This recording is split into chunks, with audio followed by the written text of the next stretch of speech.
on finding entries at support or resistance.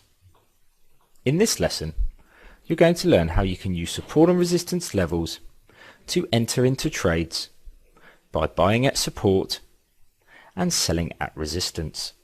Once you have marked your support levels and your resistance levels on your price chart, it's time to start looking for trading opportunities. However, before you do that, it is sometimes a good idea to actually zoom in on your chart so that you can have a better indication or a better view of how price reacts around your support and resistance levels. To do this, just simply click on the magnifying glass icon at the top of your MetaTrader. Once you have done this, you may need to rescale your chart so that you can see all of your support and resistance levels. And to do this, if you just simply hold down the left mouse button and drag the price axes, you will eventually find all of your levels on the chart in front of you.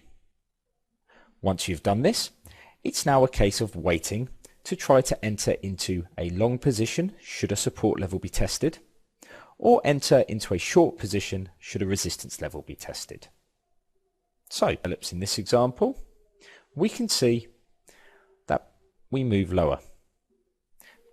Eventually, we touch our support level, and at this point, we would potentially look to enter into a trade. However, it's very, very important to note that we're not going to enter into a position until the candle that tests your support or resistance level actually closes. And the reason we wait for the close is because potentially this candlestick could break below our support level here, and that would indicate a breakout, and that we should not really take a long position.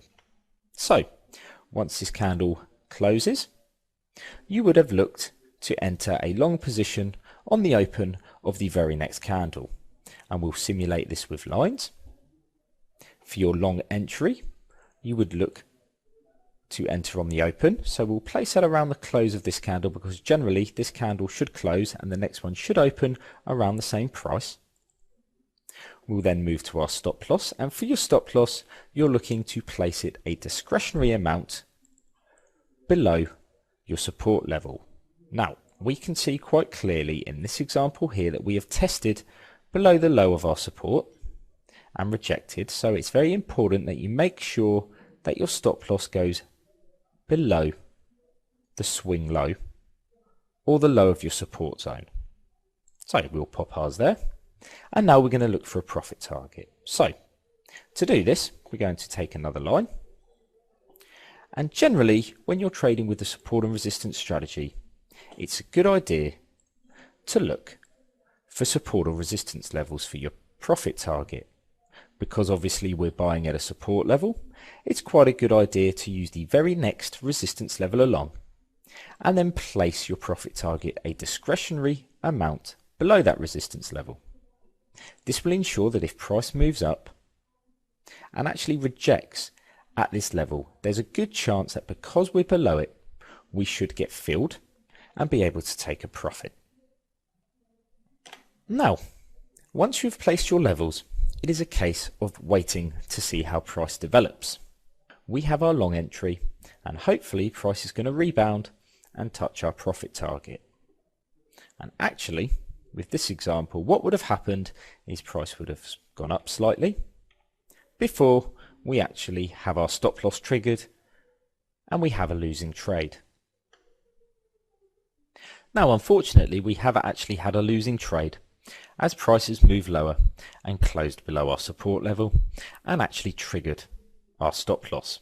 However, when trading with the support and resistance strategy, it's very, very important to note that potentially you can look for another trade immediately.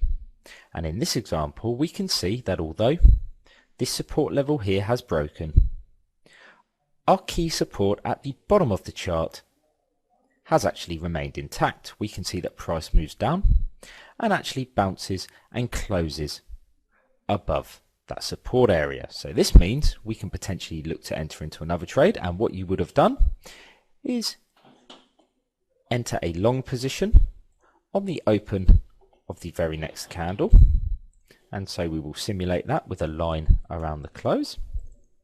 For your stop loss, you would actually place your stop loss below the new low of your support zone.